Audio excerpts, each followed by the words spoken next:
Okay, so we are going to do a Golden Expedition point case study.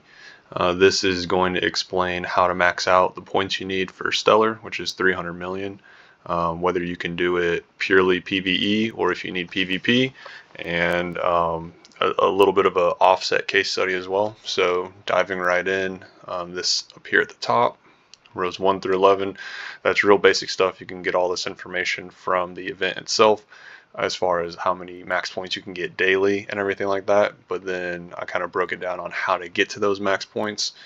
So right here, row 3 for elephant, is pretty straightforward, and it's probably one of the easiest ways to max out one of the event dailies. Golden Guardian can be a bit more of a task because you do have to attack so many. And obviously with the refresh, and there's only so many around you, we all know that kind of struggle. A tactic for that is you can always go to zone 1, send out all 5 marches to different areas, and then just have them not return, and then just keep going out further and further until you get your 20 kills. You'll max out points right there, get your 16 mil and all your chests. Resources. This one is obviously extremely variable because some people have really good gathering marches, some people don't. Some people are kind of crazy and have not yet built gathering marches. They'll do like their actual fighting troops still, which is a bit wild. But essentially the math on where I came to this number is down here. So I calculated it based on an average, and I tried to be kind of somewhat in the middle, not too Kraken, not too free to play. So, average March return with 5 gatherers, taking into account that you would collect about 4 times a day.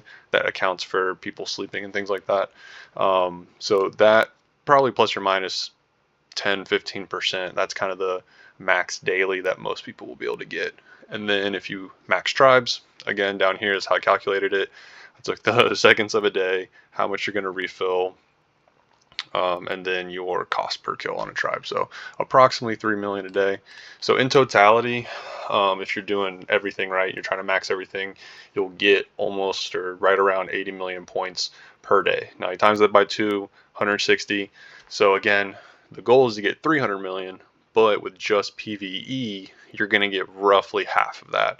And so really for Golden Expedition, you truly do need to have some PvP. A lot of players will look at zeroing in that regard, but realistically, you can probably find, similar powered players that you can try to PvP against, or just, some PvP during the elephant or something. Wherever you can get it in, you definitely need to get it. So the PvP though, down here, rows 13 through 18, you can see I kind of broke it down. You have the points that you would earn and the points the enemy would earn, what I'm going to call offset over here on the right. And I did this to show, especially players who don't really read reports a lot, what it truly means as far as who you're giving points, how much you're earning, and everything like that. Because obviously in Golden Exchange or Golden Expedition, you don't want to have a negative exchange, meaning you want to earn more points than the enemy. That's just, common sense, but some players aren't really thinking about it. They're just thinking, oh, I'm earning points, so it doesn't really matter.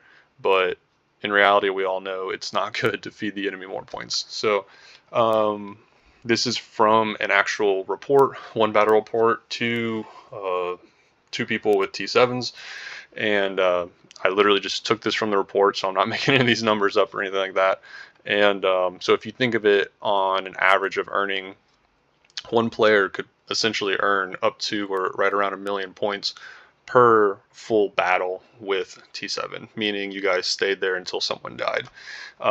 Down here, rows 20 through 24, you can see how that breaks down and how many battles you need to match your PvE points per day. And then since PvE points is roughly half of what you need for the daily, you can essentially just try and match it, right? So right here, if you look at the total points, you would need to do 83 battles to match the 80 million points you need for that day.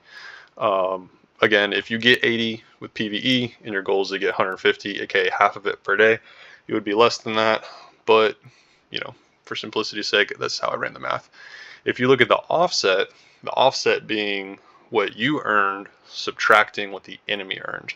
It's an interesting way to look at it because you want your offset to be as high as possible. Essentially meaning you kill way more of them than they kill of you.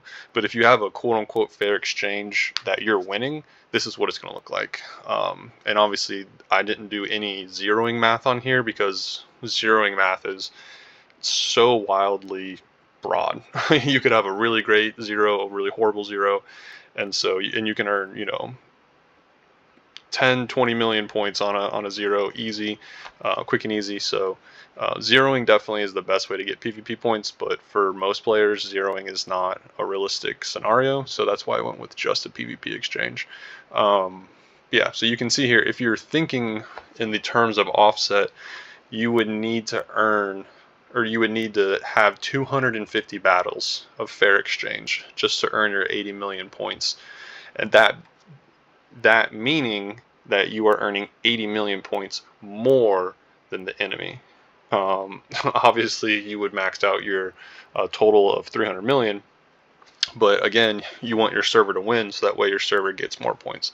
So if you're thinking PvP, start thinking more offset, you know, exchanges in your favor, etc., etc., etc.